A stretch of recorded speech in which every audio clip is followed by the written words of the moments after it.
मित्रांनो, पेरूची झाडं लई सुकत्यात, तरी ह्यांना 2-2 दिवसाला पाणी सोडतोय, 2-3 तास 2-3 तास सोडतोय, पण तरी पण जास्त सुकत्यात. आणि आत्ता पण ह्याच्यावर पाणी चालू आहे, ड्रिपने सोडले बघा.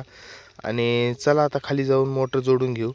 जी आपली हिकडली मोटर आहे वरच्या रानात जोडलेली ती खोलून घेऊन मोटर तर आपण इकडे जोडून घेतली, पण प्रॉब्लेम इथं असा आहे की हा जो बोर आहे हा बोर वरती जोडलेला आहे. ह्याचं आपल्या पेरूवरती पाणी लावलंय ते आता खाली लावायचं आहे. म्हणजे हा पाईप आहे, या पाईपातनं पाणी लावायचं आहे विहिरीत. आणि इथे एक कॉक आहे, हा कॉक फिरवायचा आहे, कारण की मग आपले जे पाणी आहे मोटरीचं ते वरती जाईल, आपल्यावरती दुसरं भरणं भिजवायचं आहे. तर हे जोडून घेऊ इकडं आणि कॉक फिरवून घेऊ.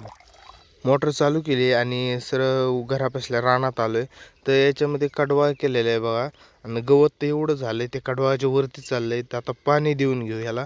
आणि पाणी दिल्याच्या नंतर तणनाशक मारू याच्यावरती. तोपर्यंत तुम्ही लाईक वगैरे करून ठेवा आणि फॉलो करून घ्या. आणि सकाळ सकाळ म्हणलं थोडंसं गायांना पण धुवून घ्यावा, ऊन लागतंय जास्त. आता उन्हाळा कडक चालू आहे, 9-10 वाजले तरी जास्त ऊन लागतंय. तर त्यांना थोडं धुवून घेतलं सगळ्या गायांना आणि त्यांना आता सावलीला